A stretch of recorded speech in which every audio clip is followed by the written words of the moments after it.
Radio. Yeah, you already know. Talk Riff Radio. It's time to start the show.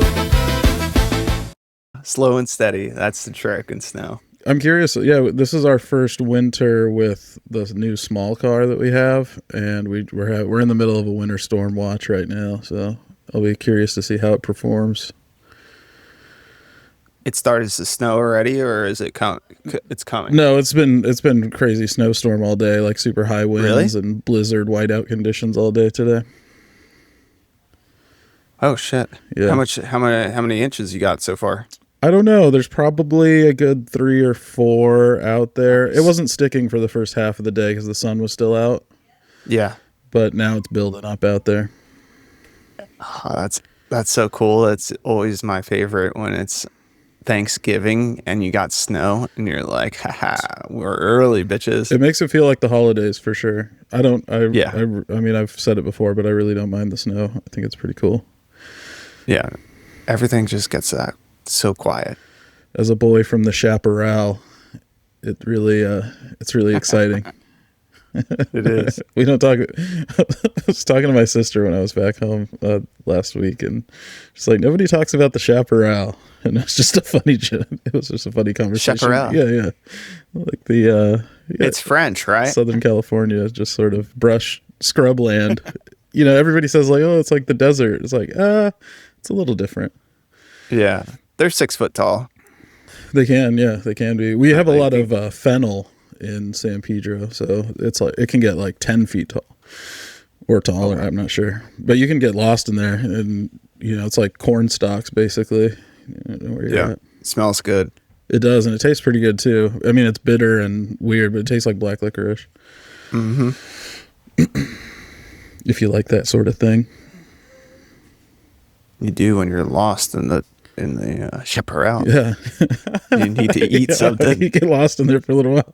Meanwhile, like I go back home and I'm like, oh, this was only like 2 acres. Like it felt so when you see the house. When you're 6 years old, it's like you're lost in the forest for like days. It's only been an hour. Turns into a pygmy forest.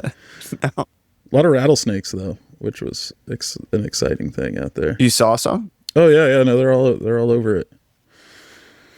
Yeah. Did you ever poke one? No. I almost hit one on my bike once, and then I almost stepped on one, but it rattled one time. They could pop a tire. They've been known to pop some bicycle tires. Oh, I would have popped his fucking brains all over the fucking pavement.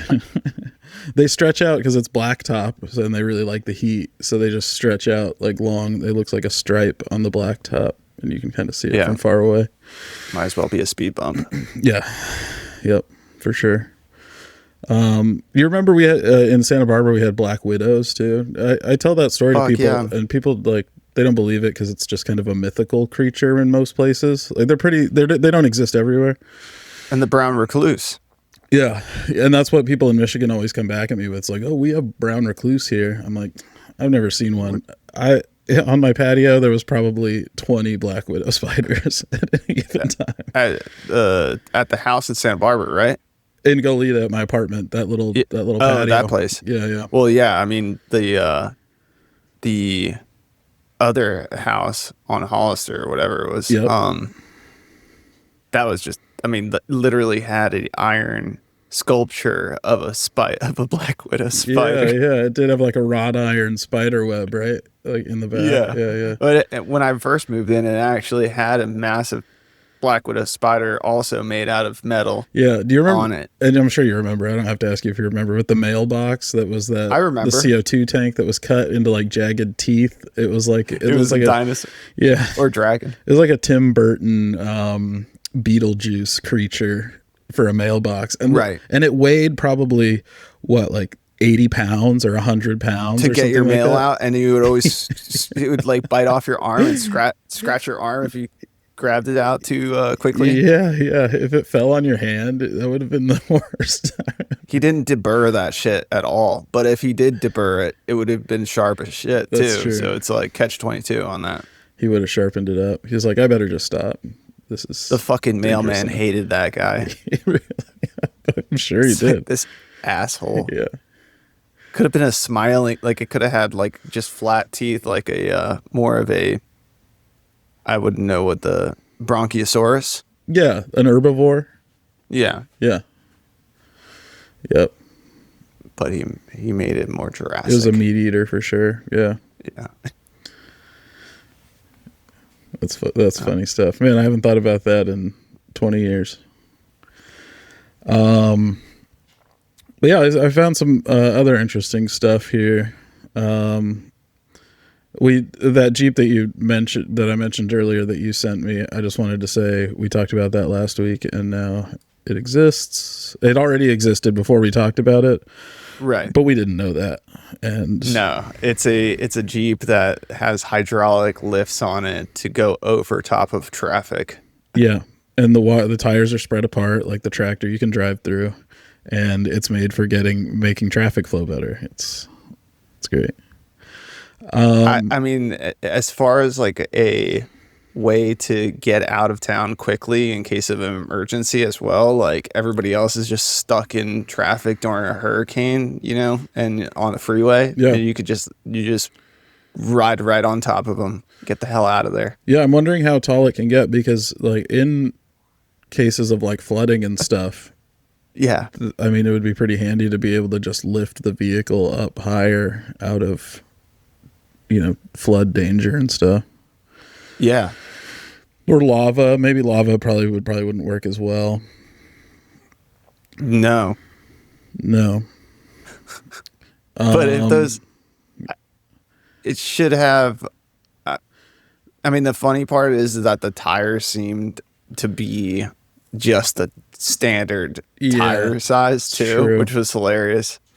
But if you combine this with the drive up snowmobile treads, unstoppable. Too powerful, maybe. Too powerful. Maybe we need to those think snowmobile tracks can go on. Sorry to interrupt. No, that's okay. That's okay.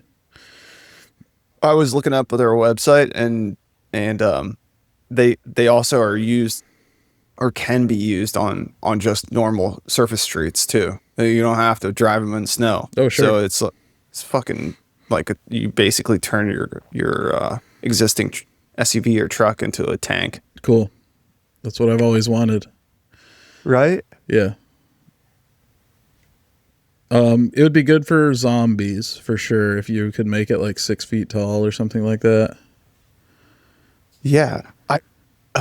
Speaking of like other recreational vehicles that I saw recently was those like dune buggies, but they're like high speed sand dune buggies that like have like more of like a cutting, like a Lancelot sand rails. Yeah. Okay. Yep. So it's a sand rail, and they put 4 jet skis on this and this is like they said $2.5 million or something. Uh-huh. And this thing's on the ocean, ramping off of waves and doing jet ski things. Yeah. While you're driving in a car. Yeah, for sure. Yeah, that's awesome. $2.5 million, huh? We need more money, dude. Yeah, we need more money. Or if there was more of them, if there was like a problem and there was too many of those things, then they wouldn't be very expensive. Like they would have to give them away to, stay sustainable. Like they couldn't store them or maintain them. It's just, yeah, the cost on things is getting just too much, like if I have to pay 2.5 million for something like that, I might as well build it myself. Right. Like, yeah, I mean, I think I could do a cheaper model. You could. Yeah. And yeah, maybe it doesn't have, the Rolls Royce interior or the, sonar, LiDAR imaging and things like that. I could put it on 2 canoes. Mm-hmm. With like little outboard motors on them. Yeah. Me. That's 20,000 right there. Less, dude. I could get you a canoe for $120. Yeah, but it's the vehicle that's expensive for it. We already have that. Oh, okay. We just use your car that you have now. Just use my Jeep. Yeah. That's fucked, dude. If that canoe sinks, We're trying to save money here, man. I still got a lease on it. It takes some risks. Wait until I pay it off. All right. Okay. Yeah. Shit. Yeah. No, I mean, a lot of things out there in the world right now are a lot of people are doing some great things, and we just really got to get our hands on some of that big oil money from Chevron. They still haven't hit us up. Yeah, all that promotion and ad we did for them, nothing. It's been like at least 2-3 months. It's true. Haven't heard a word. Well, we get. I mean, I'm not one to just give up. So No, reach out to us, Chevron. We're still here, and Shell. I mean, I'm not picky. yeah. If Chevron's not gonna get back to us anytime soon, like we're okay with Shell. Here, Shell has it has two things going for it. Either it's connected to something called Johnny's, I think it's called, and it's a Johnny Rotten. No, it's not so rotten. It's like a really nice convenience store. It's just nicer services in there. And then also they sometimes have a Subway in the Shell station, which since I've been working on the road for the last few months, driving all around Michigan, Subway's kind of a go-to thing where it's not good for me. It's yoga mats. I remember that part. We talked about it. Yeah. But it just doesn't make me feel so much like crap like other fast food. That's true. I used to like a good Quiznos. Oh yeah. Yeah. Because they toasted it. Yeah, you can get toasted at Subway, but yeah, you're right. Quiznos was better. Oh yeah, that's true. Quiznos was better. Subway started doing this, or I don't know what came first, Subway doing the toasted ones or Starbucks, because they both use that same machine that looks like a microwave, but it's toasting somehow. It's an air fryer. It's like an industrial convection oven, basically. I need one of those in my house. Yeah, those are really cool. You can create a whole bar restaurant with one of those if you're with just one of those. Well, yeah, you can have two or whatever, but you can basically make a ton of different sort of bar style food really quickly in one of those. You can mozzarella sticks. We should make vending machines that have one of those in there, and then it's just a hot pocket vending machine. Yeah, at the bar, freezer food vending machine. Yeah. Yeah, and then it's one of those soda machines with the conveyor belt that goes up and down. Yeah. And then it just grabs a Hot Pocket or whatever frozen food, and then you can see it go into the toaster and it comes out. Yeah, little pizzas, tater tots, Definitely. Chicken fingers. I did see a pizza vending machine. It was out of like Japan or something. Yeah. It was pretty cool. Yeah, Little Caesars has something kind of similar where you can just go and scan your phone and pull one out. I mean, they're making them in the back. They're making them in the back. The machine isn't cooking it, but it is kind of futuristic. It's just you and 8 sad people sitting in those chairs. Oh, I don't sit in the tiny waiting room. I don't sit down. I don't touch anything in there. I just get my No. It's you and the 5 people standing up because there's only 5 seats and they're always occupied by like someone picking up 18 pizzas for their family and their family's family. Yeah. Nobody leaves what is that called, Little Caesars, without like a minimum of 2 pizzas because they're like $5. Yeah. Yeah, it's pretty low on my list of pizza, but it is cheap and kids like it, so I think everything is getting really deteriorated by the amount of private equity going into these fast food restaurants. Me and my wife were just talking about just the quality. People are talking about the quality of all these places going downhill, and I'm just thinking that they've been like the heyday was probably 1998, and then or the peak. Sure. And it's just been. Everything has been just coasting down from 1998 to today. Sure. Yeah, I mean, except In-N-Out. Yeah, In-N-Out's even a little different. I mean, I had In-N-Out this last week, and it's not as good as it was. Maybe I'm just kind of build it up so much in my head because I can't get it all year round, and then I had it.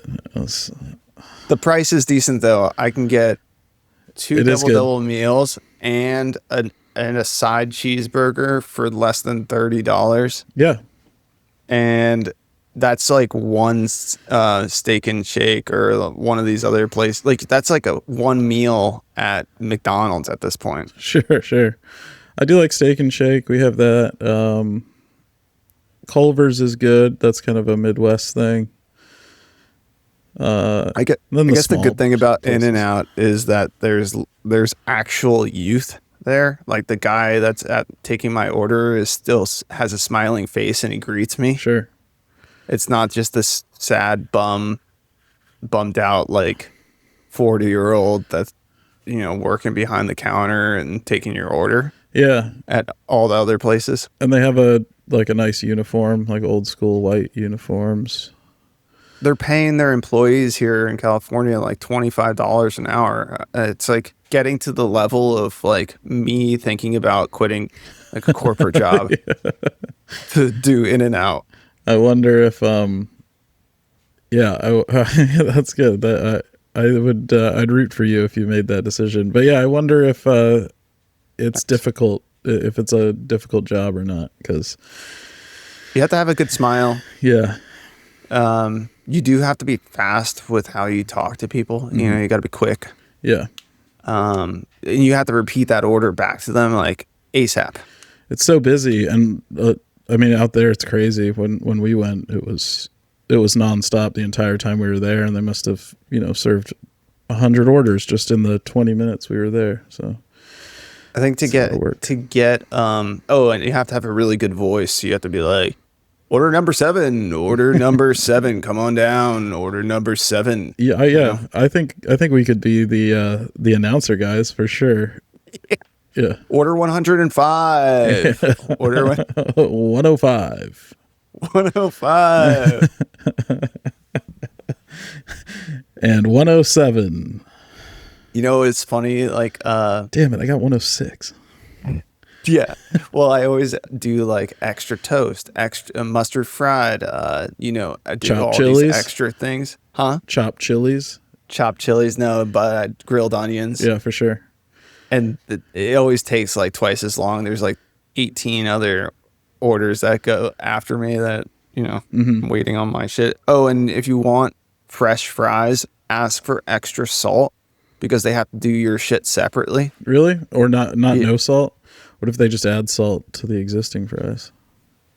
Or is it no? Maybe I'm thinking about like extra toast on your, or like overdone fries. I forget whatever it is. Yeah, something different about the fries where it's like they can't do it in a batch. Yeah. Make special fries just for me. Some of the things that I noticed about restaurants here in California were the ones that had the highest traffic. There's like a couple premises that are very easy for anybody to do. One thing is to have the distance from the front door to your cash register very short so that there's always a line out the door. Mm-hmm. And when people drive by in their cars, they always see a line out the door and they're thinking, wow, that place is popular. Yeah. But it's just such a small space inside. Yeah. That's a crazy population thing. Yeah.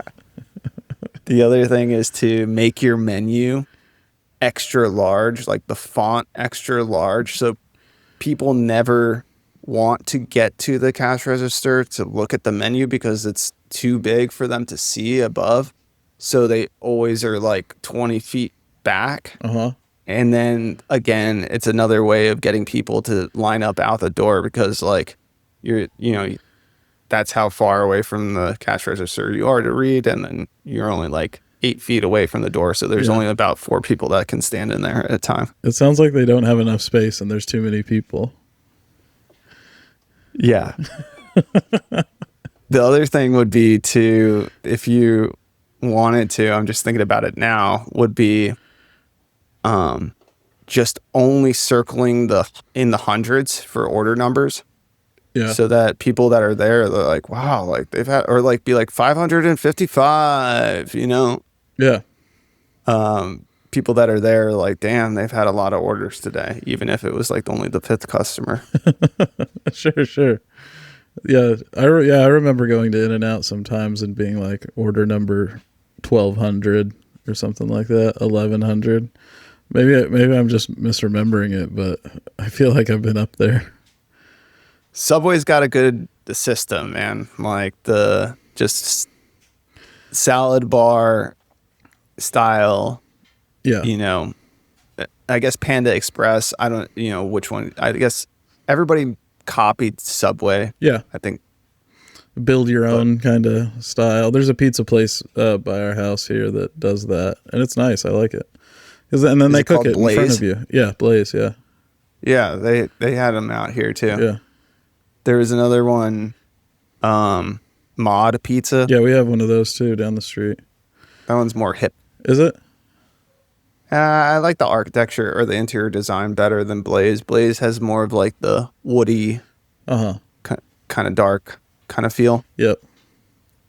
But Mod has like more of like the tiling and like the chalk on the walls. Like, yeah, Pizza My Heart. Yeah, Pizza My Heart. Or what was not Pizza My Heart. That was in Isla Vista. What was the place on Upper State that we talked about the last week or 2 weeks ago? Pizza Guru. Pizza Guru. That was one of a kind. Yeah. Also very hip though. They were very hip. They were one of my teachers at the city college there. He was my soils teacher. For a little bit, Pizza Guru actually was growing all of their vegetables for the restaurant at his avocado ranch. So I got to help with the seedlings for that. Avocado ranch. Yeah, it was a decommissioned avocado ranch that he bought for cheap. Yeah, in like 1979 or something like that. Yeah, he was. Well, yeah, I don't know what time when he bought it, but it still had a few avocado trees on it, but they were scrappy. It's a big industry. You got to keep up with the times. It's like weed. Oh yeah, for sure, and the cartel controls it, just like a weed used to be too. Well, that's I think what happened with this. With the reason why they sold it was because they like the owner or something had gotten into growing like poppies and got caught like growing poppies or something shit and was doing other things besides growing for sure avocados.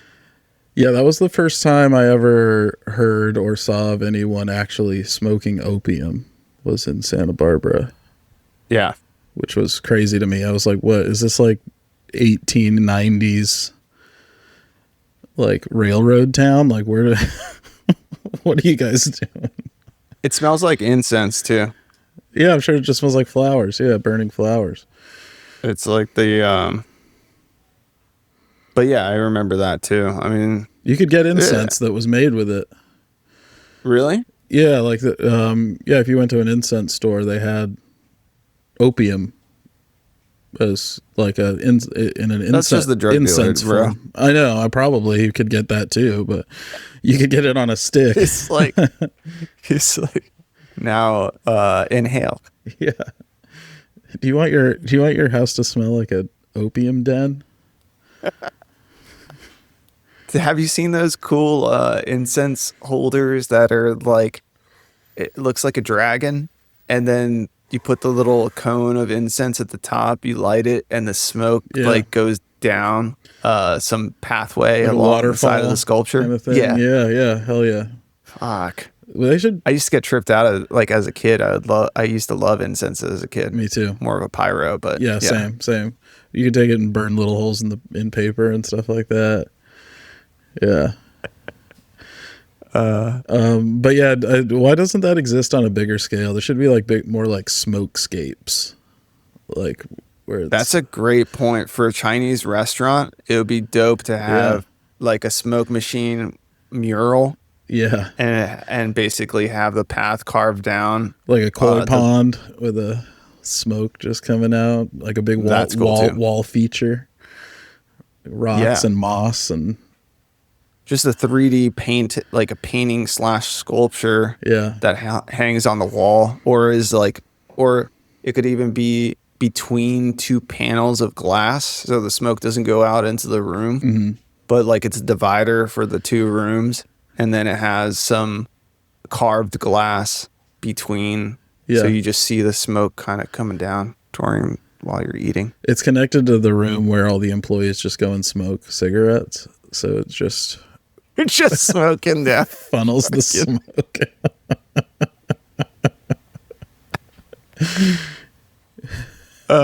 There's a seafood restaurant here that has an amazing jellyfish wall between the bar and the seated dining area. Cool. Jellyfish are some of my favorite things to look at in nature. Yeah, I have some good videos from the aquarium of like bioluminescent jellyfish that are like strobing and stuff, and like rainbow ruffles and things like that, and just floating. And it's crazy because they're so alien. Like they have you can see straight through them. There's nothing there except they know they need to consume, and they have some sort of sentience. They migrate though, right? Yeah, I think that they're they migrate, but I think they're just very go with the flow of the currents kind of. What they want you to think. That's true. I mean, maybe they've just adapted to be like, why do we care where we're going? Let's just follow the currents. Like, why do we have to fight against the earth? Let's just be as one with it as possible.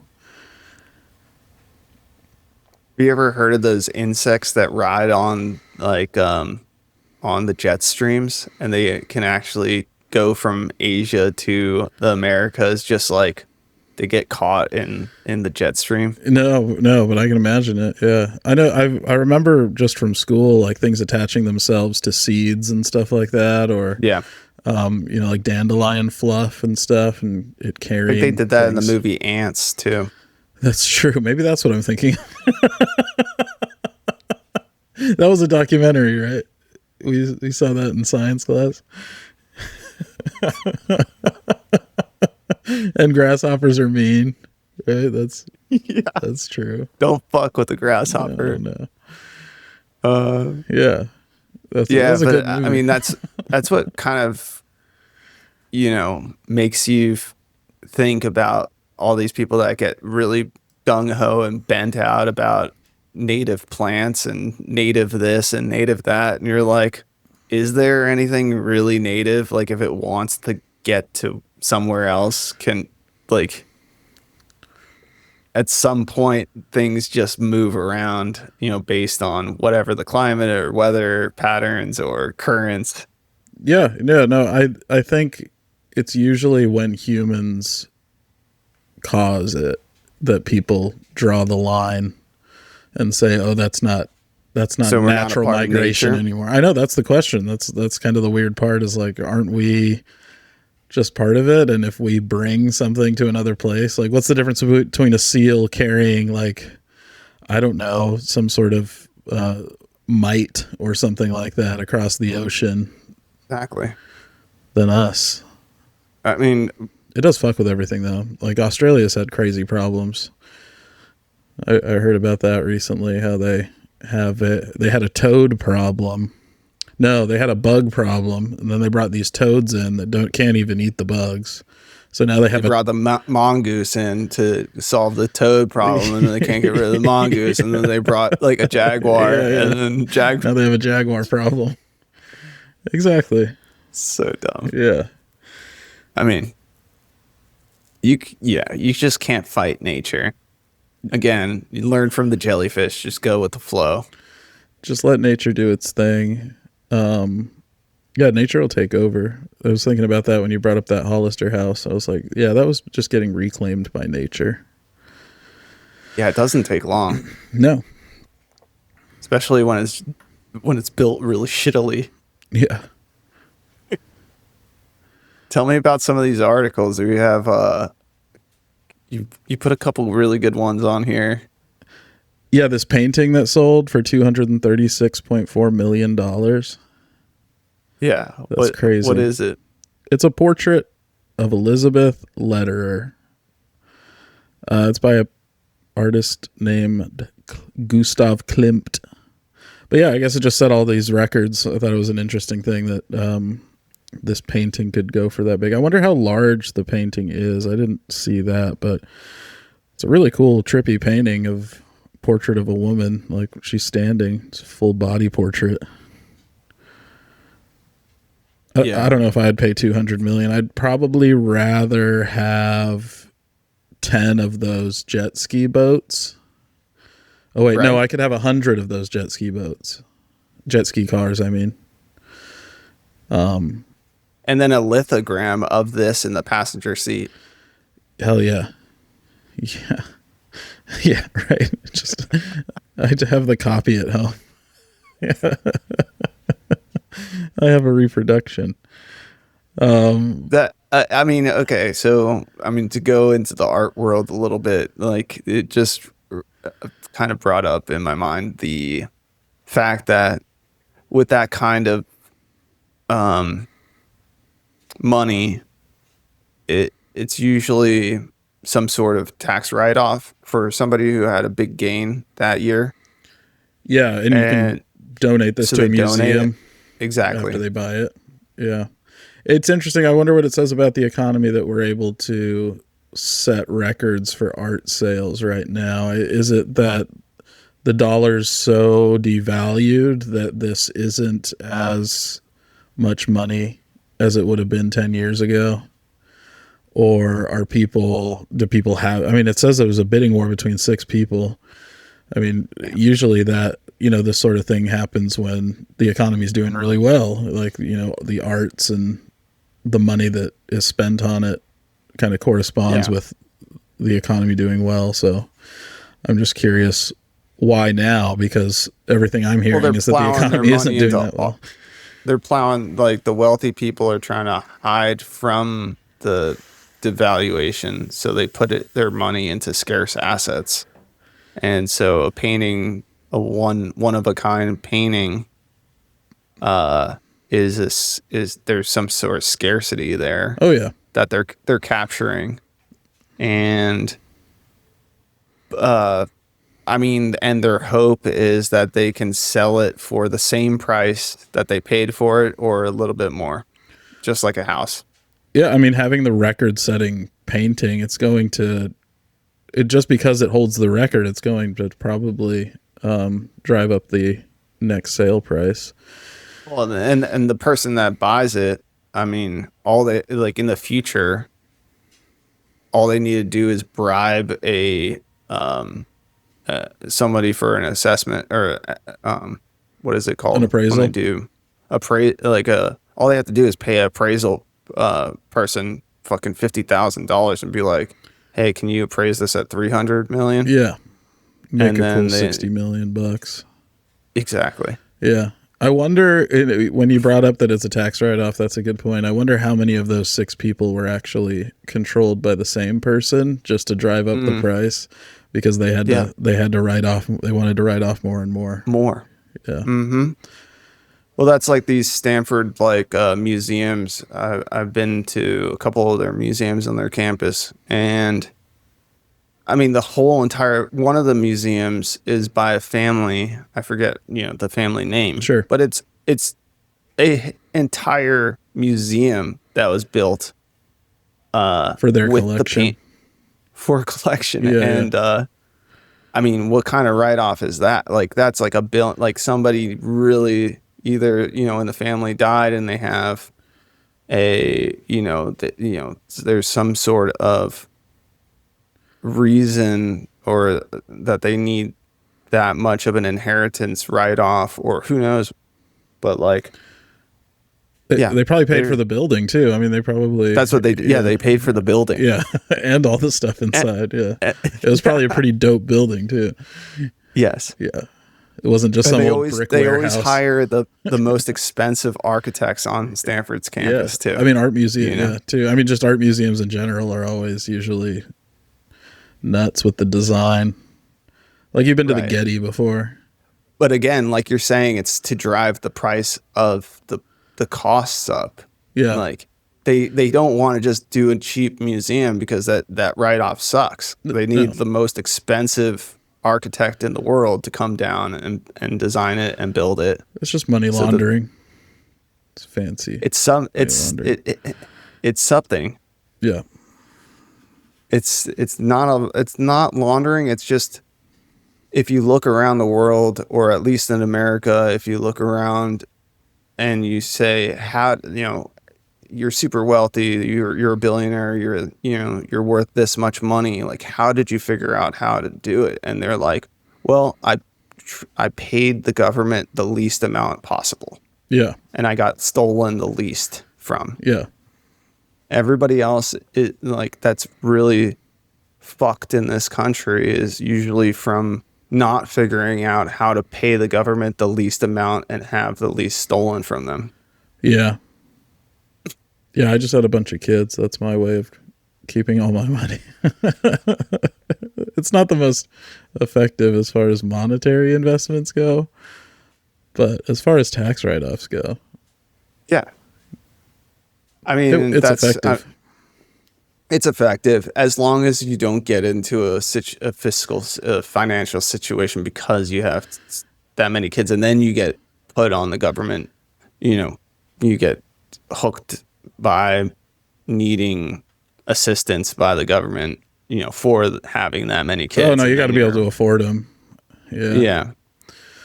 But you don't have to be able to afford them, but at some point, if you can't afford them, then somebody else is raising your kids or basically giving you, like, you're on the hook, basically. Yeah, for sure.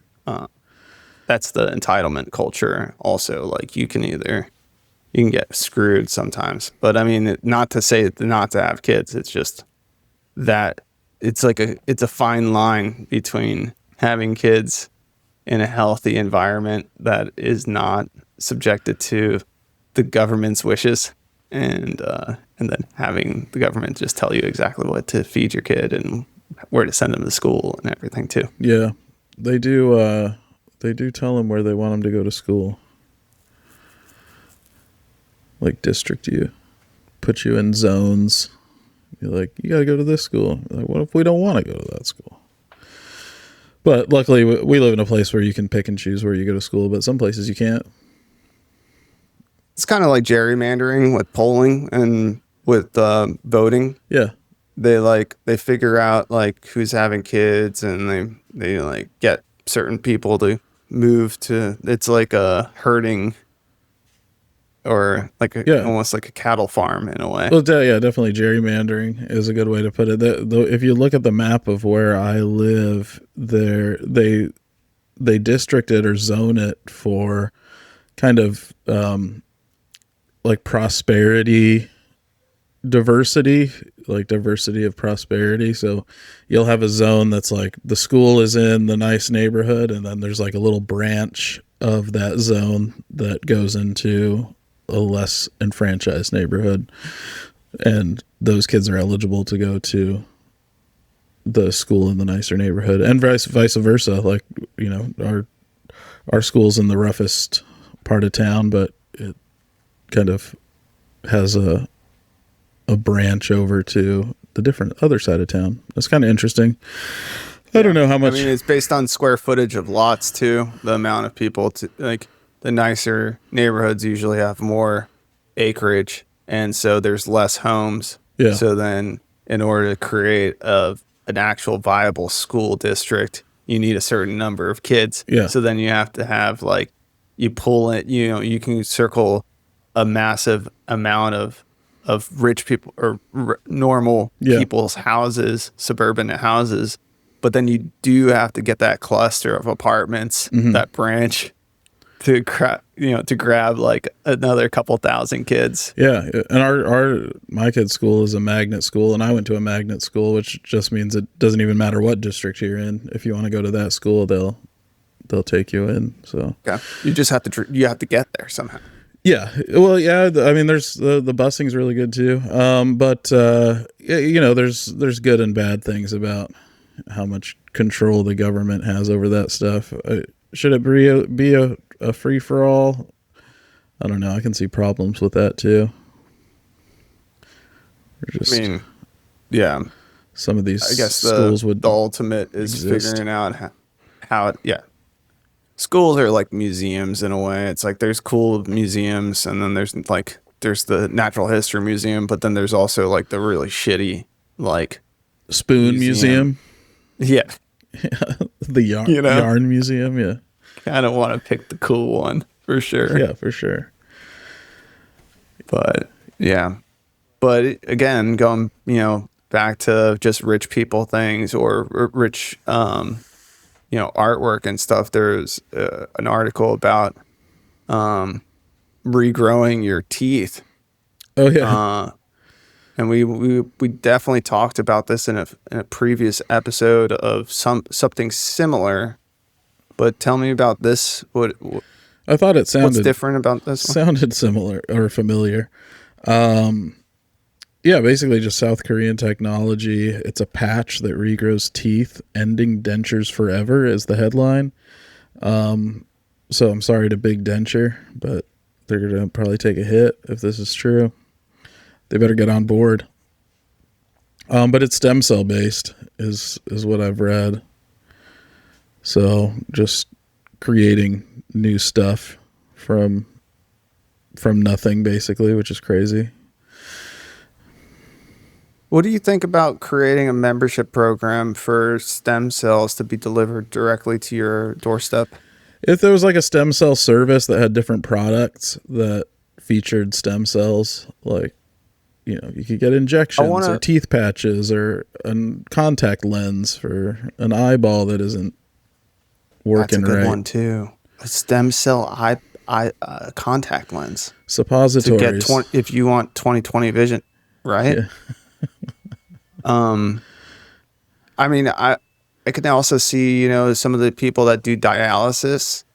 Yeah. Just take that same machine that usually pumps into your kidney and I want like a delivery of stem cells to my doorstep, and I just feed it into my body, and it figures out where it needs to go. Just intravenous stem cells. Yeah.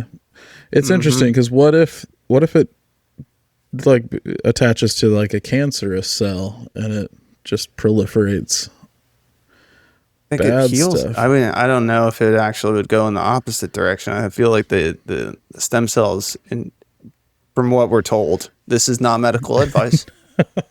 None of our followers or listeners should take this as medical advice. We are not lawyers. We're not doctors. But from what I've been told, like it's stem cells are the thing that fights, bad things that are going on in your body, not makes them worse. So. Yeah, I think it just proliferates what it attaches to and what it's next to. Like it becomes what it finds and what it needs. Obviously there needs to be more research done on cancer. Not by us. No, absolutely not.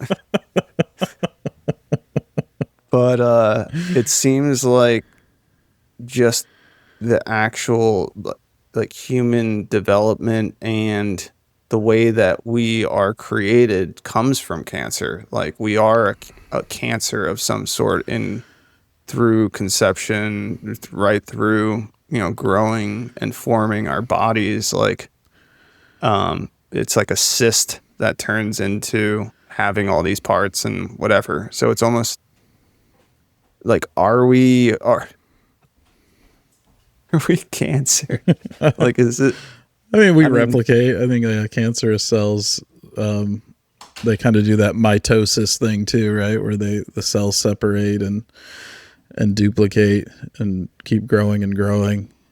But I think it's like it's just an uncontrolled version of that. So some of the things that I heard were that even the Egyptians, the ancient Egyptians, like the mummies that they find over there have shown signs of having cancer. Oh yeah. So cancer has been around, for forever.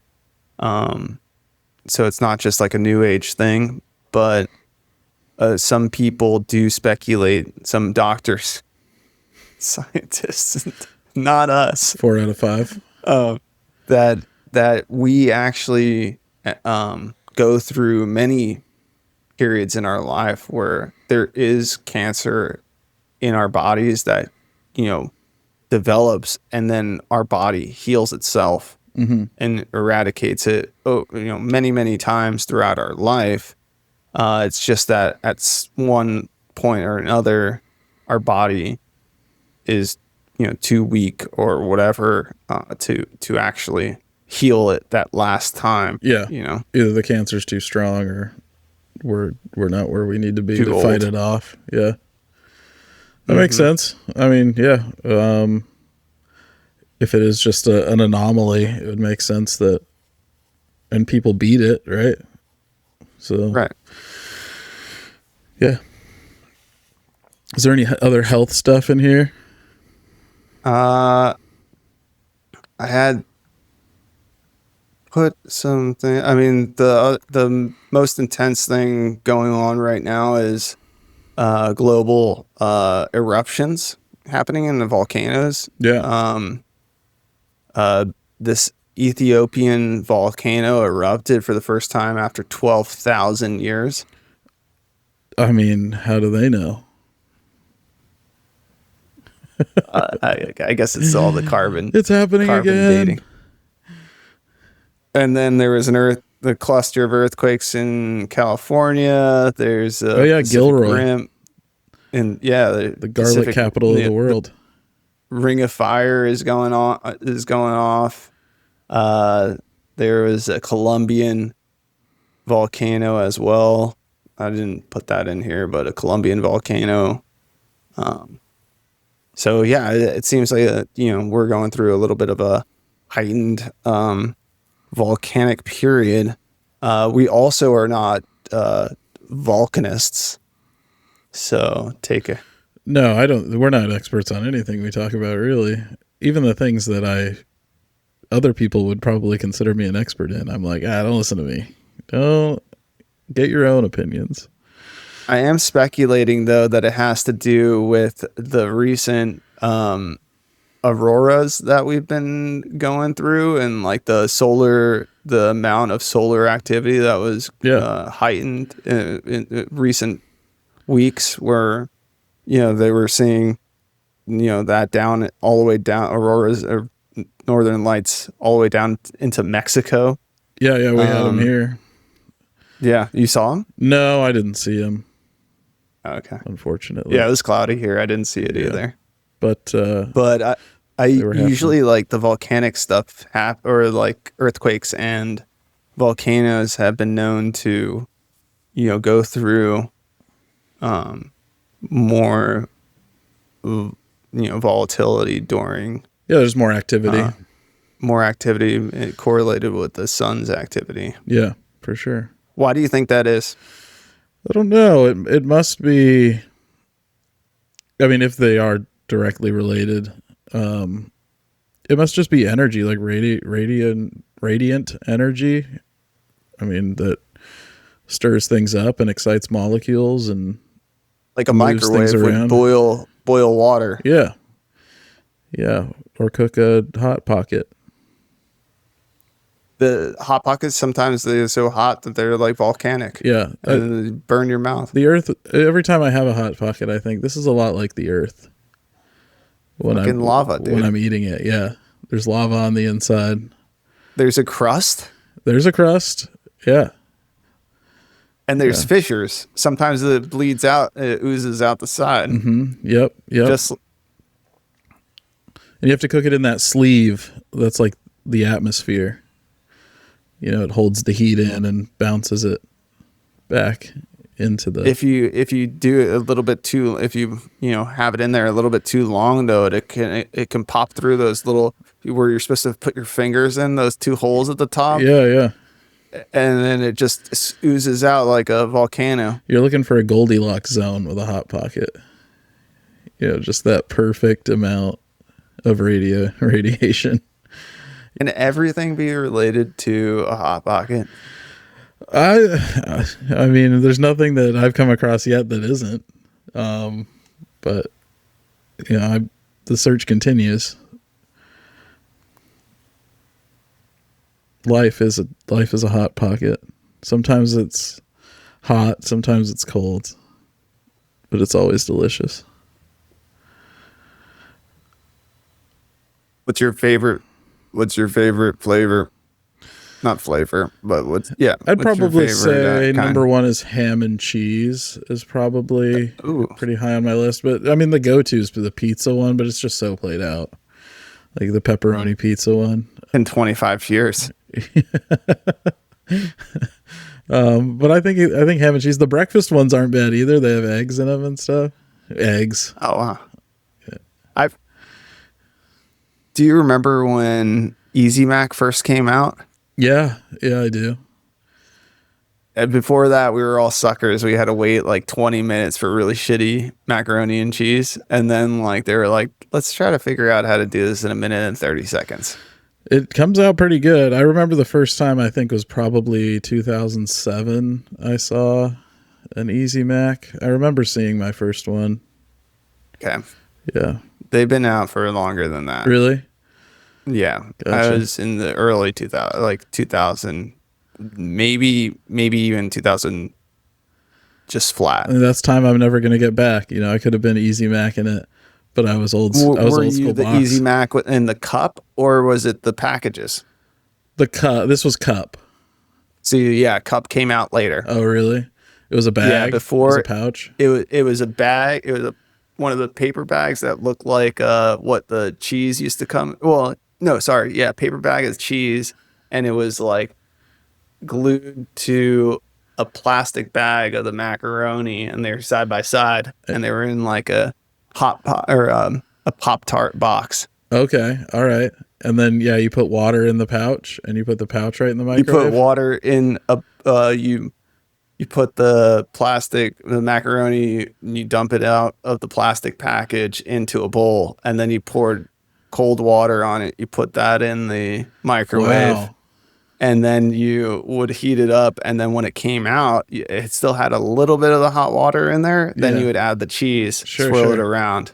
Similar to the cup, just a different packaging. But they're not relying on any packaging at that point. They're trusting you to do. Yeah. They don't need the container, because I thought the container had something to do with it. No. The container is for the ease of cleaning up. Yeah, convenience. So I didn't I would just leave these bowls of burnt cheese and or crusty mac and cheese, and it would stain the sides of our good dishes. Sure, and staining the inside of your body as you eat it. 100%. Yeah, that's interesting, because I thought the container was part of the technology, but really now I'm thinking, are the noodles just freeze dried? Is that what's different about them? Why they can, or are they boiling the same as they're on just the pot? They're just boiling it in a plastic bowl. We could have been doing this all these years. We could have been making the macaroni from the box in the microwave, is what you're telling me. Yes, but the difference is that the one that comes in the box, you still have to add, I think, butter. Oh, the butter's in the powder now. Gotcha. Yeah, so there's some other things that are in the technology. It's in the powder. Easy Mac tech. Dude, you're blowing my mind right now. It makes sense. It does make sense. Yeah, the powder's the different thing, and the powder is really everything. It has milk and butter and the cheese all powderized. Yeah, because I do milk and butter and the powder when I do it on the stove. I have to add the milk and the butter separate. Yeah, man, it's making sense. But the thing is that big plastic got involved. Oh, sure. And so you're now microwaving a plastic container that, who knows, in 2008, if they even did microwave safe plastic. No, maybe not. But yeah, big plastic. It's interesting. Plastics because big plastic is pushing microplastic. Yeah. The size of the plastic, they're vertically integrated into the plastic industry. It's kind of crazy, like how much microplastics our bodies have had to deal with over the course of our short lifespan already.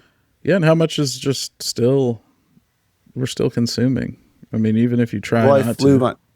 Wife blew my mind yesterday, which was like, I put on like those nitrite gloves because I wanted to put on, I have like the magnesium cream. Yeah. And it just like, I didn't want to put it on my hands and then I have to wash my hands and it's hard to get off. But like it's for pain or whatever. I put it on my leg. Yeah. And it's actually really cool. You can put it on the bottom of your feet and it's a magnesium cream and then you like go to sleep in like 5 minutes. Really? It's like incredible. Yeah. So it absorbs through your skin instead of taking like magnesium pill or powder or whatever. Yeah. But it makes your whole legs like literally go numb. It's just like magnesium? fucking amazing. Yeah, it's a magnesium cream. You can get it on Amazon. Interesting. Reach out to us, sponsor our podcast. Yeah. Magna Cream or whatever the brand name is. Any one of them, Yeah, dude. dude. There's hundreds of them. Cool.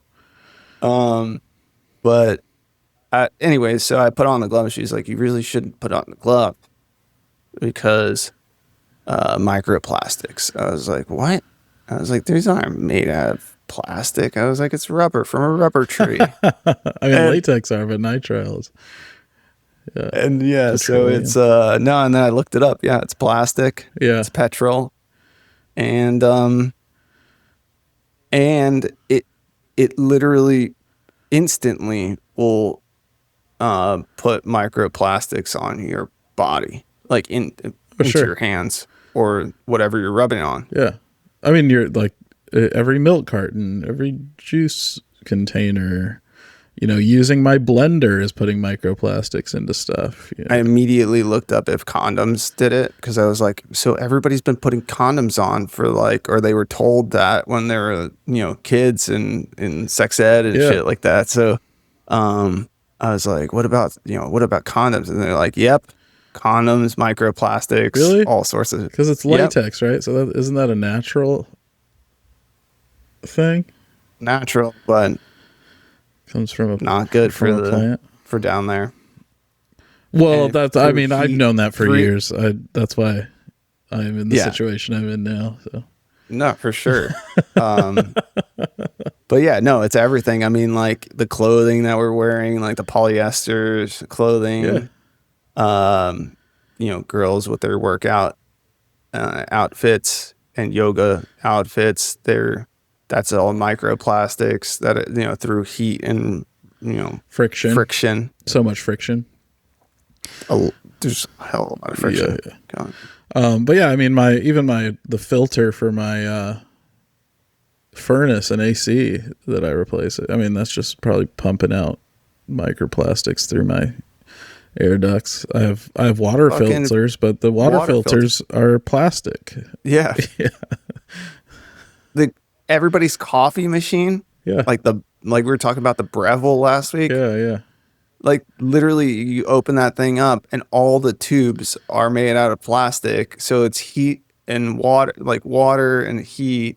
Yeah. Boiled water going through plastic tubes straight into the coffee. Which is being ground in a plastic can, right? I mean, the coffee beans are hitting against the sidewalls of the plastic. Right. And they're chipping off tiny little bits of plastic.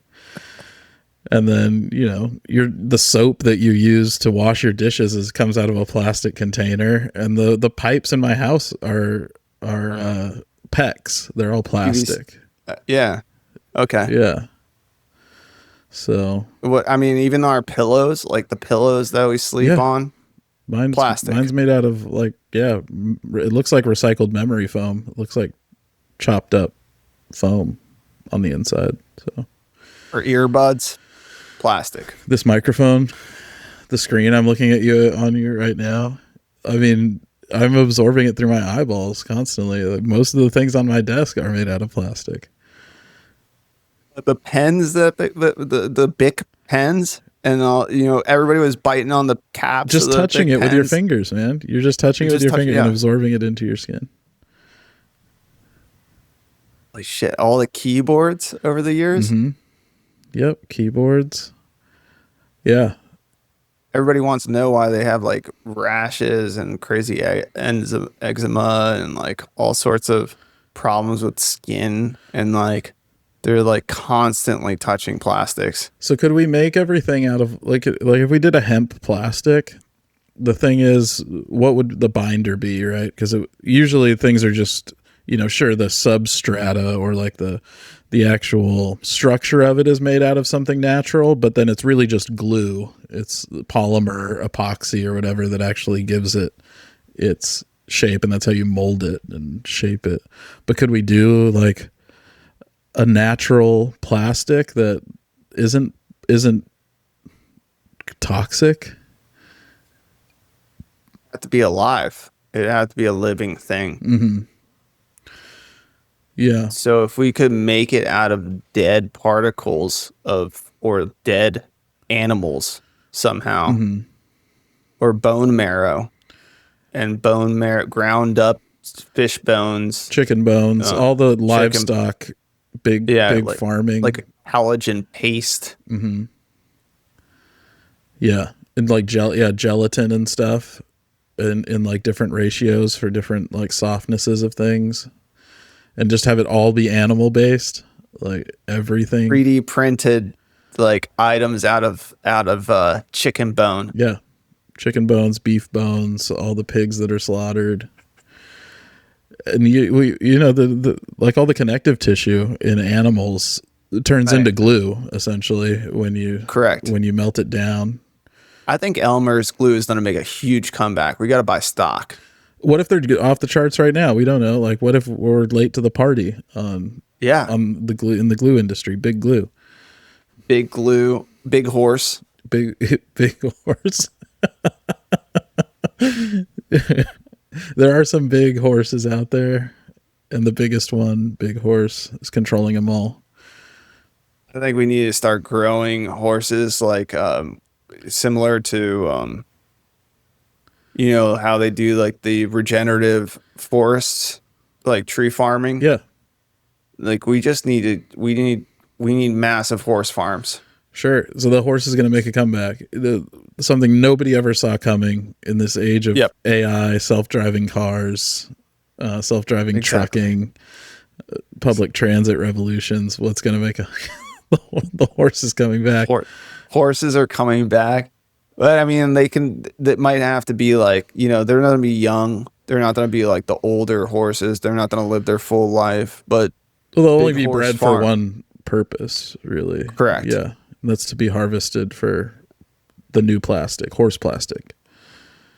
Elmer's glue. And just glue. The binder. Sure. Yeah. Right. What are we doing with the rest of the horse, though? Correct. Yeah. If Elmer's comes out with a 3D printed filament, mm-hmm. that's going to be the next, because think about all these like 3D printed objects. Like people are like, oh, I'm going to 3D print this, 3D print that. And they're all plastic based. So that we're talking about shedding microplastics again with all the products that they're 3D printing right now. Yeah. No, we need to do it animal based. Yep.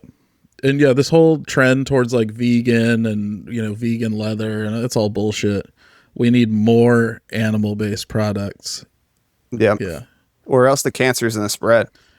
That's true. And if you get turnover enough on the animals and they're not living long enough to like get diseases, and if you only grow them for a few months, you grow them super fast, a lot of growth hormones and crazy. You're not eating it, right? It's just for creating the, I like it. It's veal way out of left field. Is going to make a huge comeback. What is it? Veal. Oh, veal. Yeah, absolutely. So we'll just, I mean, it doesn't have to only be horse farms. 'Cause I know in France they eat horses. Yeah, Canada too, I think, yeah. Okay. But like beef is way tastier, I'm sure. I don't know. I've never had horse, but I love beef so much, and I really haven't had much that I... Rabbits. Oh, yeah, they produce really quickly too, yeah. Really quickly, and rabbit bones are also, I mean, yeah, you can eat them, and I'm sure their bones are more flexible. Mm-hmm. Yep. And the fur is really nice too. Fur is really for like nice. insulation, or like a rabbit, like pillows and blankets and stuff, and like rabbit hair car interior and things like that. I mean, they do like camel hair and like, sheep's wool for everything. Bunnies are really soft. Rabbit feet too for the superstitious. A lot. I mean, really, really push that. You've heard of Labubus. You know what the Labubu was when I was a kid? Was if your friend had a rabbit foot on his backpack. On the backpack, dude, coolest accessory ever. It's just a dead rabbit's foot. Yeah, like bright pink or something like that. That was such a crazy accessory. I definitely had a couple of them. I had a white one, yeah, for sure. When I was young, yeah. Yeah, it was so cool. There was two types of people. Someone who had a Tamagotchi, and then the other, like, more woo-woo kid who had a fucking rabbit's foot. I had both. Different times, though, at different points. Yeah. Tamagotchi was fun. It was a fun little toy. Yo-yos. Yo-yos, great. Hacky sack, amazing. Pogs.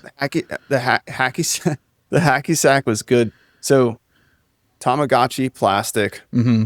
Yo-yos, probably plastic mostly. Mm-hmm. But the rabbit's foot and the hacky sack could not be plastic.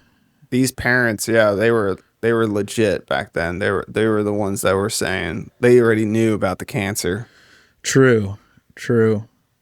Yeah, that's a good point. Yeah, I think we need to go back to less plastic, more animals. I like that. I did think of something when you talking about 3D printing. I looked up thermochromatic filament, which you could make the color changing urinal pads out of. I was like, man, that's such a simple and easy idea. I wonder like what I would do if I really wanted to make it. But they make different colors of photochromatic filament, so you could print out an image or text really easily, but you could do an image in theory with it in different colors, and put like an advertisement in there or something like that, or just a picture of a beer or something, or fucking a burger. It's going to be 2 layers. So it's going to be the first layer is your sticker, whatever on the surface I see. That you want your advertisement. Then the second is your photochromatic. That's opaque when it's cold, and when you warm it up, it goes clear. It's black, or or a single color, and then you start peeing on it. It reveals the advertisement beneath. Yeah, you could do much more complex things than 3D printing the image itself. If you would have to 3D print those the triangles, or whatever. Yeah, for sure. Yeah, and you could and it could also have like the emblem or the advertisement as a 3D printed raised. So when it's cold, it shows some image, but then it disappears and reveals what you want it to show underneath. But even when you walked up, you got one image of something, the casino name or something like that on there. Then you peed it away and it said prime rib buffet $9.99, and you're like, fuck. Or you get the promo code, or like a QR code or something like that. Or like you're like, it's an advertisement, but like you're like, oh, okay, that's a cool advertisement. And then you're like, oh shit, there's an actual promo code under there too. Yeah, mention keep going. Mention piss pictures. Piss 99. Yeah, piss 99. I'll give you 99% off your first oil change.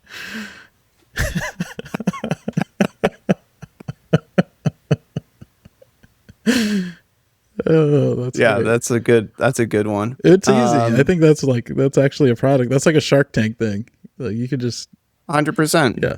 One of our fans, one of our 8 listeners, is going to definitely make a killing off of that. So we got close hit to us up. 30 on the last full episode, I think. Yeah, I mean, those are the diehards. We did get one more subscriber. We're up to 16. Thank you very much. Hell yeah. Like and subscribe. Hit the bell. Drop a comment below this video. Yeah, any interaction And is appreciated. yes, we love to hear from you guys. We should probably do this at the beginning of our episode. Yeah, I mean, we can even. We're like an hour. We're an hour deep. If somebody makes it this far, They're probably already liked or something. It's probably my mom. Hi, Mom.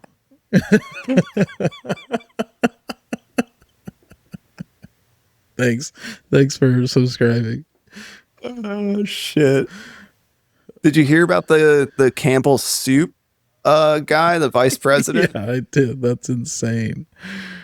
He, speaking of Easy Mac and all the fast food that we talked about, but Campbell Soup's vice president, chief information security officer, was recorded saying lots of fucked up shit about their customer base. Yeah, But and also, their products. the one thing that he did mention that people kind of aren't talking as much about is that he did mention the fact that they 3D printed their chicken. It's not in here, but Dude, that's exactly what we were just talking about. exactly, yeah. So Doesn't matter how you get there, Big Soup is already doing it. Dude, Big Soup, Big Plastic, come together. Big Horse. Who's to say they haven't even done horse in the Campbell Soup already? That's true. I don't know what they're putting in there. I mean, he said it's not healthy now that I know what the fuck is in it. That's his quote. His quote is, I'll read the full quote here that I got provided. Yeah. We have shit for fucking poor people. Who buys our shit? Don't buy Campbell's products. Oh, no, it says, sorry. I don't buy Campbell's products barely anymore. It's not healthy now that I know what the fuck is in it. And he got put on temporary leave for saying those as their vice president. It's only temporary. He deserves. I think he deserves a raise, honestly, for bringing calling a call of action. I don't mind his honesty. Right. Yeah. They can only go up from here. Saying we have shit for fucking poor people is a bad way of saying that you make an affordable food product. Correct. We could have worded it differently. But yeah. I mean, Campbell Soup, like most companies today, the big corporations that do food, Big Soup, yeah. are all through and SNAP and entitlement programs that they're gaining most of the government money. Like, it's all government money that they're really getting for most of their products. Yeah. It is for poor people. It is. And when I was younger, I had one kid. We were on WIC, which is Women and Infant Children Assistance. Yep, that's the healthy food. And it well, I mean, no, I mean it's. I thought it was like milk and cheese and eggs. It has to be like, a certain type of food, but there's other stuff you could get with it, like cans of soup and just really strange things too. Just like grains, you could get like a certain amount of grains, like raw. You can buy raw materials with it too, raw ingredients, which was cool. But you can actually see like the brands that are in bed with this, sort of the legislative side of food regulation, because their products are approved and you can't get the small mom and pop stuff.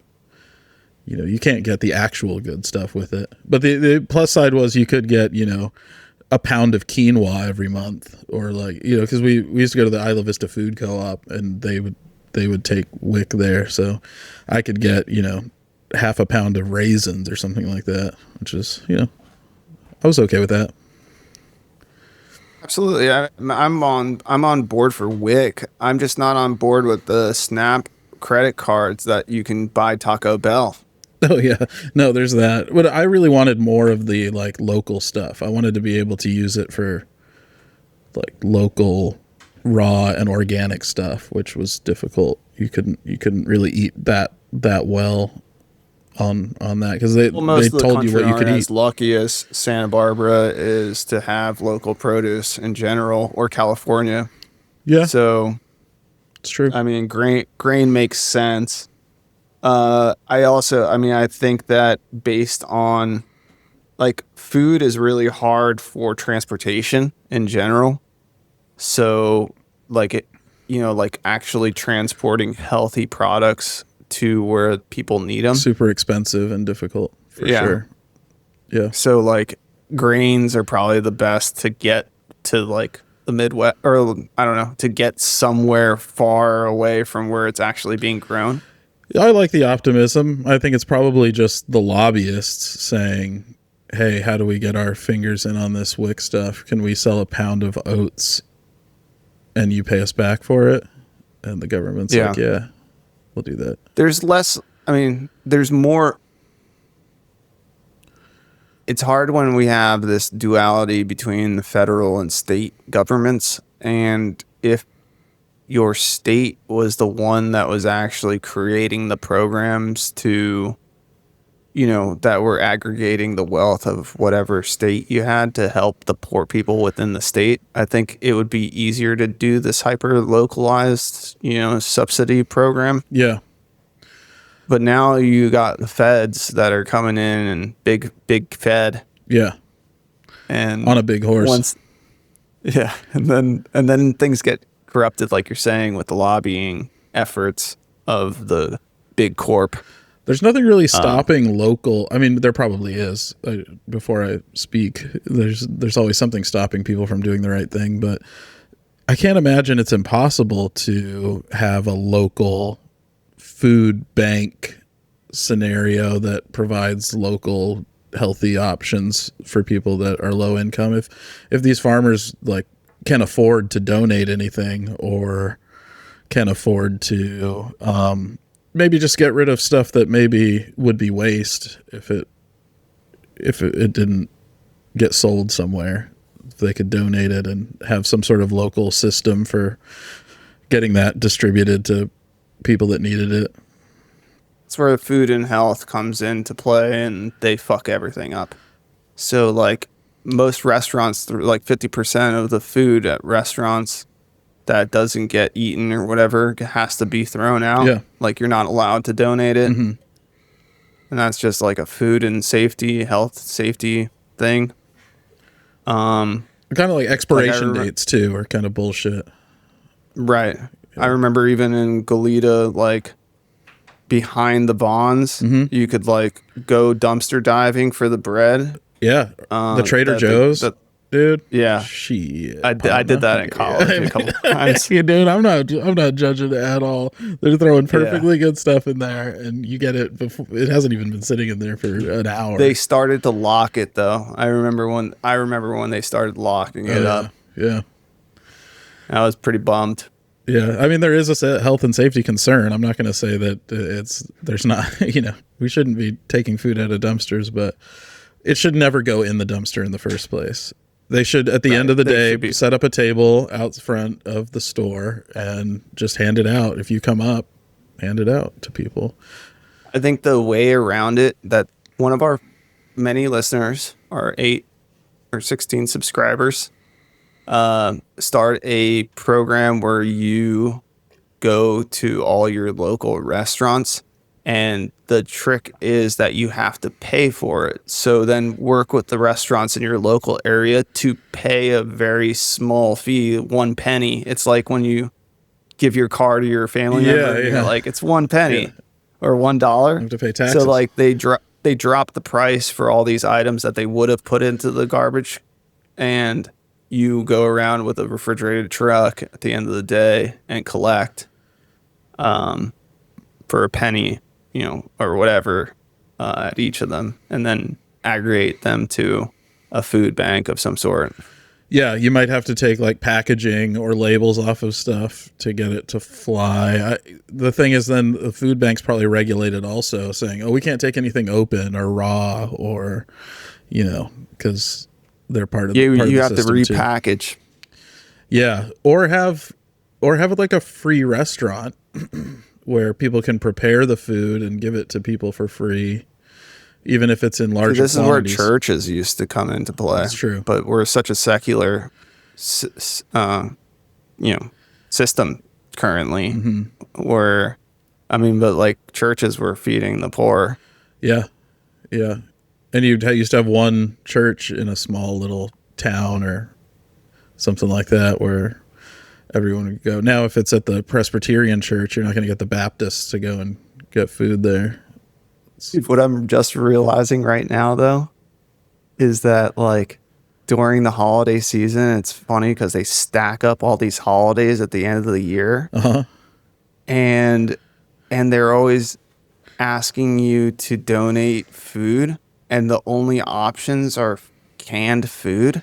Yeah. So like Campbell's and all these fucking canned food companies are profiting or getting rid of all their overhead at the end of the year, right when they need to, and also capturing like a shit ton of money from charity. Yeah. Yeah, I mean, also canned food is very stable and lasts for a long time, which is good. But yeah, I've heard it's a pretty considerable downgrade in like nutrients and health from canned food because it's all pasteurized and all the cans are lined with crazy plastics and stuff like that too. I was going to say that. Yeah.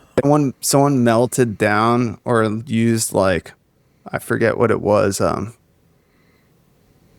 like some bleach or whatever it was to. What's the one that breaks down things? That's like sulfuric acid, lye. Yeah. Sort of yeah. So they used that to like melt down different aluminum cans to see which one had plastic liners, and they pretty much all have a plastic liner on the inside. Yeah, yeah. And it, it probably helps the product stay more stable in the long run, but is it poisoning you at the same time? Probably. But, would you be able to enjoy those items as much without that is another question. Like, is it better to do without? I mean, without food in general, if that's your only option, no. But yeah. Because, I mean, a lot of these food technologies help feed people. I mean, that's kind of why they exist. Like even the concept of canning or jarring or things like that, or you're abusing the food to a point where it's not as good for you, but it's better than having it rot 6 months ago and nobody got to eat it. Put those carrots in some salt and vinegar and put them in a jar and just eat high sodium carrots for the winter months. There needs to be more programs for like homeless hunting society, like a hunting club for homeless. Okay. Sure. Where the homeless hunt animals, not where, just to be clear, we're not hunting the homeless. Yeah, no, not a homeless hunt. Yeah, they are the hunters. They're the hunters, not the huntee. Yeah, got it. But the idea would be to allow for them to have a more like a way to capture local food, like traps on their and own. slingshots and stuff like that. Yeah, I mean, we could give them like rifles and stuff, like deer hunting season and stuff. Like, I mean, there's a lot of things like that a homeless person probably would eat that are probably healthier for them than the canned food, like rats, maybe cockroaches. Like, there's a shit ton of things that they could hunt. Rabbits, like just kind of mice. I don't know, just things that around that actually cause havoc on the local community in general. Like, we can have these, we could, like, that's a job, but also it's providing them with the food that they hunt themselves. It could solve 3 problems. If you do have it like a job for the homeless, but it's also pest control, but it's also feeding people, that's 3 different issues that could be solved. Because if you have like professional rat and roach catchers and hunters, and you're paying them to do that, but then they're also harvesting all these things and creating some sort of like just like a protein bar or something that's super all natural. Squirrel bars, chipmunks, Protein. pigeons, groundhogs, mites. I mean, bugs. I think bugs are perfectly viable. A lot of people get a lot of protein from grasshoppers and stuff, especially ants. Ants. Delicious, spicy, dude. Yeah, I've definitely had a couple I mean, all of them are spicy. Yeah. They're different degrees of spiciness. They are. It'd be a fun product that forget like doing good for the world just for fun. Just ants in a shaker jar that you can sprinkle on your food. Like you can shake out and you can get the red fire ants or like the brown ants or black ants, and you can buy like different shakers and you just shake it on your avocado toast or whatever. That's at our homeless shelter. The front side of it is a ant farm. It's an ant. No, not an ant farm, but it's a place where like almost like the co-op where you can go and get your grains, but you dig in like with the little shovel. Yeah. And you can fill up your own jars. Different bugs too. You could have all sorts of different ones, but ants kind of lend themselves to the Parmesan cheese shaker. Ooh yeah. It would definitely be good on a pizza. It would be good. Instead of chili peppers, pepper flakes, red fire ants. If you just smashed them and made them look like chili flakes. Yeah, for sure. Yeah. People don't even have to know. No, that's true. You could just sell it as another thing and not tell people it was ants. I mean, I could definitely see us working with the vice president of Campbell Soup right now and creating like pepperoni, like a stick of pepperoni that's actually just congealed fire ants that you just slice into little pepperonis. Yeah. Yep. Yeah. I mean, they could go in Hot Pockets. They could go in Campbell Soup. Perfect. And that's pretty much all you need. The Hot Pocket could actually be the trap that the ants go marching in, and then you seal it up, and then you microwave it. Yeah. I mean, why aren't they making more insect traps that also turn into the food that you would put in the microwave? It's interesting. I don't know why not. I mean, I do, but it's not fun. The Campbell Soup guy, this vice president might be on board though. He seems like he's had enough of whatever they're doing right now. So maybe he needs to pivot and try something else. We could, on a lighter note, ants with a Z or something, something hip for the kids. We could definitely partner with Disney as well and have like the life of Bug's Life part 2 or Ants. Yeah. Like a small production, like a TV series. Like a cross branding kind of thing where like the cereal is made out of ants and Again, though, the Campbell Soup Company could have the soup can be the insect trap, and the insects go and they add the protein that people need. The ants fall into the top, and they just can't come back out.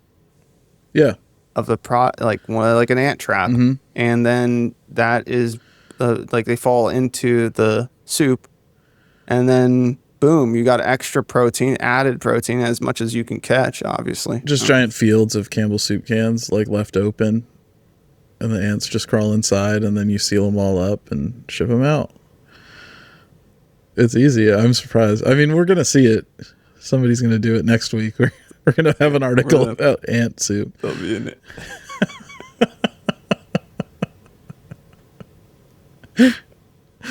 Vice president of Campbell Soups announces ant soup. I mean, honestly, like this is all very like pressing because of Thanksgiving being tomorrow. So, you know, all the holidays that are coming up, we're just entering into the holiday season. So, yeah, like these are all relevant topics, and you know, charity topic, you know, charitable contributions to society, and it's just, yeah, it's important. I mean, to think about, because people like the Campbell Soup guy is saying, it's like nobody's thinking of new ideas, and he's barely, you know, buying their products anymore. And if he's barely buying their products and he, you know, he works there, he could get it for free, and he's not even using it or buying them. Yeah, he just said he doesn't buy them. He didn't say that he won't accept free Campbell Soup. I'll eat it for free. You open the trunk of his car, it's just full of empty cans. He drinks them on the way home. It's on the dashboard. It's just everywhere. It's a mess. Cream of mushroom, dude. Split pea soup. Yeah, he has a little hot plate on the passenger seat. He like heats them up. He's living in his car in the parking lot. Do you remember the Goofy movie when he used the cigarette lighter? I don't know if you've watched that one as a kid. I watched it when I was a kid, yeah. He uses the cigarette lighter, the push-in one, in the car, and it pops out, and he puts it under a can, and it heats up the soup. I'm like, I mean, in theory, if you did that enough times, your battery would be dead, but your soup would be warmer. That's it. So what about a Campbell Soup can that has a quick release bottom? You twist the bottom and it does like a quick release, almost like the hand warmers with the chemical reaction. It's just the bottom of the can. You pop it and it starts the chemical reaction, and it'll actually boil the soup in the can. Yeah, Easy Mac is done. Let's get over it. It's an old technology. Or Easy Mac can adopt it too. No, I know. Just like we need. Oh yeah. The old Easy Mac is done for. We really do need a self-cooking thing where we don't need a microwave. Like MREs, you know, like rations for soldiers. They have like a heat pack essentially that you expose it to water and it gets super hot and cooks the food. There's no reason it can't be in the bottom of a can. You can sell this to the military. Yeah.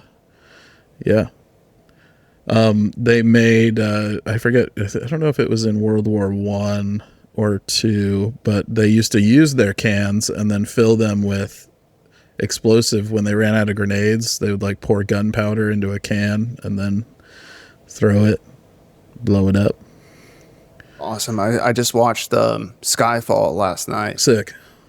And they use he goes to his old house, and they sold all the weapons, you know, all the hunting guns. Yeah. So he only has shotgun shells, and he has to make all the different explosives out of the shotgun shells. Yeah, for sure. So there's like just plastic bags full of nails and like gunpowder in there, and they put a light bulb into it, and they put that up in the ceiling and flip on the switch. Yeah.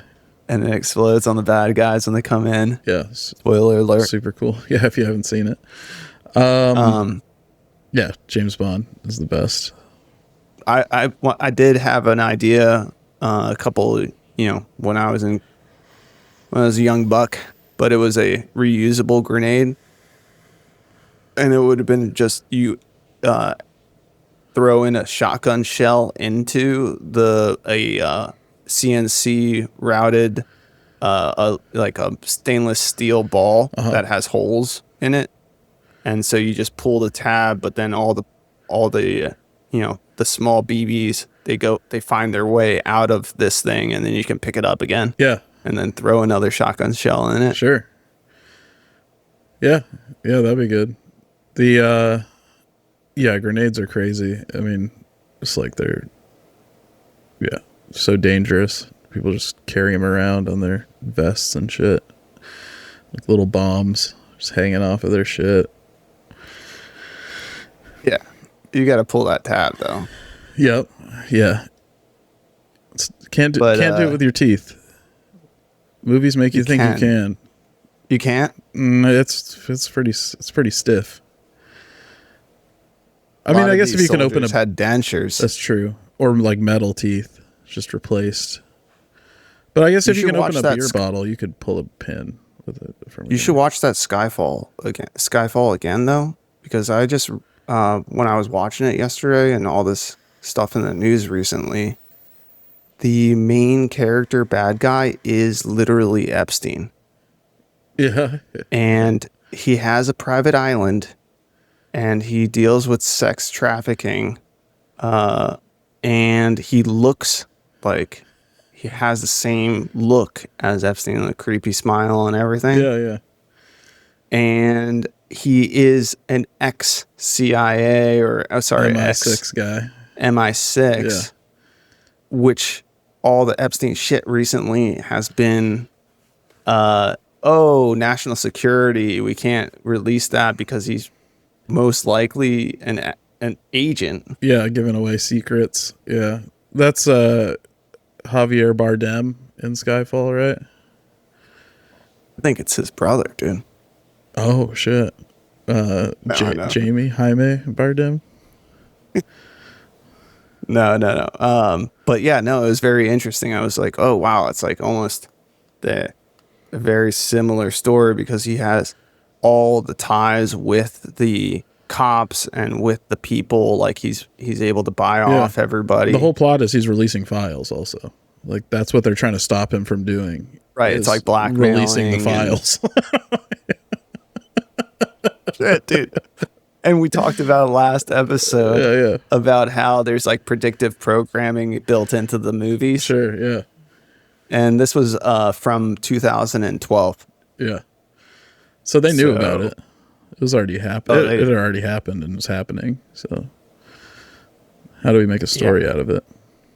Plus, the story with Epstein is that he had ties with all like MIT and Harvard and all the different like technology companies and big tech basically, as well as like the and just more like science and math, like Stephen Hawking and like these guys that are just figures in academia. Yeah. But I was just thinking of us in that movie. He takes out his teeth. Yeah, I know. That's like, cool. I ate a cyanide capsule, and then he's like, "You make me look like," and then, but he would be able to pull the pin on a grenade. Oh yeah, possibly for sure. Yeah, if he uses the right, that side of his face, for sure. But going back to Thanksgiving meal. Yeah, let's talk about Thanksgiving. It's tomorrow. I like your family cookbooks article that you posted, just reminding us that these are like treasures of family history, is like your grandma's cookbook and stuff, and to hang on to it and save it. And I recommend digitizing everything to everybody all the time. This is from internetarchive.org, by the way. Oh, gotcha. So yeah, they know what they're talking about. So they're saying that now they're adding family cookbooks to their documents section, that they're going to actually people are able to upload their family cookbooks to. Yeah.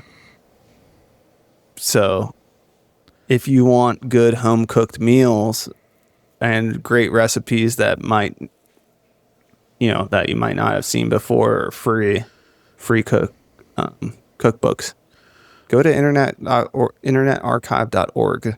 I need to have. They're not a sponsor. Not yet. Internetarchive.org. Reach out.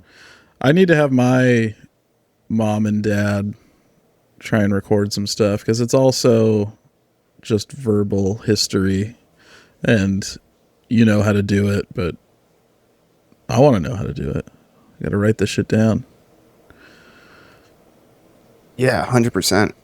The Internet Archive is so interesting. They are based out of San Francisco, and they bought like this old church, and this is back in like, I don't know if it was early 2000s, or late 90s. Mm-hmm. But they gutted the whole inside, and it's just a bunch of servers. Yeah. And whatever, like hard drives and server racks. Yeah. Out of a converted church. That's cool. Do you remember the Church of Skating? Yeah. That place was cool. It was a skate shop in a church. I got my shorty longboard from there, Yeah. the cruiser. That was a Powell Peralta or something that you had? Yeah, it was a PAL. Yeah. The blue and black one. Yeah, it had a skull. Yeah, skull on it. That one was cool. Yeah. I had it for 12 years. I threw it out in 2021. Really? Yeah. It was still working. Oh, really? Okay, I gotcha. It wasn't like all dried out and shredded? The tail had gone from like this long to it was like that long, that short at the end. And you could ride it because you'd gotten it in that condition, but you couldn't hand it to Yeah. somebody else and be like, here you go, figure this out. Same grip tape and the same bearings. Like I never changed the bearings Wow. or the wheels on it. It had red wheels? Yeah. Yeah. Yeah, I remember it. I can picture it. Yeah. Me and Ian and I think Phil went on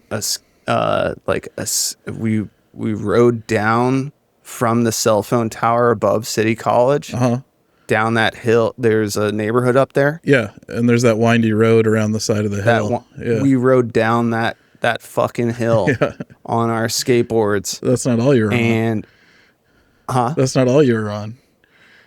No, yeah. And then we made it though. We made it all the way through you go down through City College, like where the bridge crossing is. Yeah. That's the cross street or whatever. You just we bombed the hill all the way down to Ledbetter Beach. Yeah, for sure. From the top. Ian always had the craziest skateboards, like the hill bombing skateboards, like super long and low where the wheels popped out above the... They always, those are scary. Yeah. They're hard too. Yeah, you really got to lean into that thing to turn.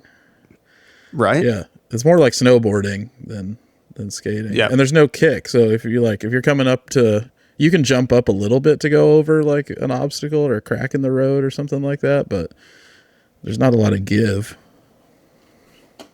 No, but we were basically zigzagging the whole way down. Like there was no way that it wasn't like it was really that was probably my toughest like skateboard trip ever, like or route that I've ever done in my whole entire life. And but Phil and Ian are like fucking pro, like they were like pro carving surfers at that time. Yeah. They're amazing. Yeah. And I was on this little tiny short board. Yeah, speed wobbling. It was nuts. Yeah. And I remember getting down to the beach and he was like, you see that rock in the ocean? It was like almost like a low tide, Yeah, so you could see the rocks. Yeah, he's like, you see that rock? He's like, that rock's alive. Yeah. I was like, what? He's like, go over there and touch it. And I was like, what? Touch the rock? I went over and touched it. It was all these sea anemones, and I didn't realize it. So I rubbed my hand across it, and it literally, like, all of them go, like, yeah. Like, after my hand rubbed across it. I was like, that is gnarly. He turned out to be a marine biologist. Yeah, he knew what he was doing. At the exact same time you were doing that, I remember that day, and I was staring at a tree, and it was breathing, and, like, not talking, but communicating. And Cass and I we were just entranced by this tree that was giving us something. It was giving us some vibes. Yeah. Yeah. I heard recently about these trees in Africa when a giraffe is walking up to, or like when they sense that a giraffe is coming, they tell the other trees around them that like a giraffe is coming, like predator. So they release like almost like a toxin into the leaves. Yeah. So that when the giraffe comes to try to eat them, like it doesn't want to eat the tree. It makes them more bitter or something like that. I've heard that too. Yeah, they can communicate with each other. What the fuck? I know. Yeah, that's cool. I mean, nature is amazing. After millions and millions of years, things just become the way they are. I was talking to my wife about our dog, and she was like, do you think she's like lonely or sad? I mean, which is possible, but I just told her like, no, this is her world. Like, this is everything she knows. She's happy when she gets attention and treats, and she has millions of years of adaptation to become a domestic pet that lives in your house and poops outside and goes for walks, and she doesn't have the hopes, dreams, and aspirations of like, oh, the grass is always greener on the other side. Sometimes she gets out of the yard and I think she's like, oh, the grass is greener on the other side of this fucking fence, but really she's she just wants to sniff stuff and then come home. But there's a little bit of hurt and betrayal when she takes off. But yeah, after millions of years of conditioning, who's to say what they're doing that we can't perceive, and how they're communicating and things like that, because we just have such a small what little they window. See or hear. I bet you they taste with their ears. The giraffe? Dogs. Oh, dogs. My dog she's a... Or with their nose, obviously. Yeah, she's a hound dog. She like sniffs stuff, and who knows what she's seeing though when she's sniffing stuff. It's creating some kind of image in her brain, right? Yeah. Yeah. Like that's probably, again, like the things that we perceive the animal to have isn't the entirety of what the animal has within themselves, like you're saying. Yeah, I think my main point is like, we don't even understand what her reality looks like. Right. So to try and assume that she's having human emotions and feelings is kind of, just kind of narrow. It's a narrow viewpoint. Like, yeah, she sniffs a fire hydrant. It's like we are the children in that situation where we're like thinking very like surface level, and then there's like this whole other world. Like when you become an adult, you're like, oh, there's like this much more, of experience for sure.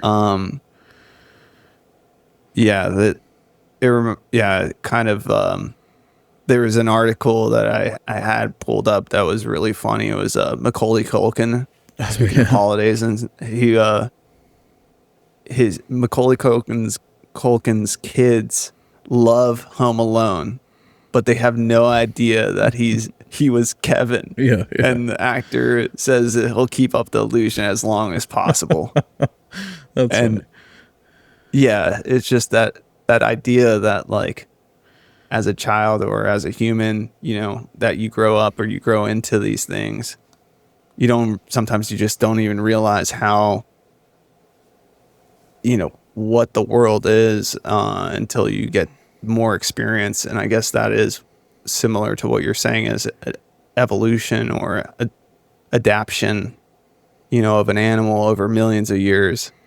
It's in your DNA, but, yeah, so we're all feeding off of a continuation of our lived experiences on this planet, over time. Yeah, and those experiences create like a perceived reality, right? Like we can see and touch and experience these things, but there comes a day, hopefully everybody, but at least there came a day for me when you realize that there's so many imperceivable aspects of everything, and like unlimited possibilities that really kind of, I don't know if it freaks me out as much as it just kind of enlightens me to the fact that I have very little understanding of what's actually going on around me at any given point. And I can control the things I can control, and I have to be okay with that, but we're just passengers flying through space, and it's good to have that. It's good to have that point of view. I think is that don't worry too much, because there's an infinite amount of things that are going on around you that you can't even touch, see, smell, feel, or experience, but they're having an impact on the perceived aspects of your life, and they create your reality.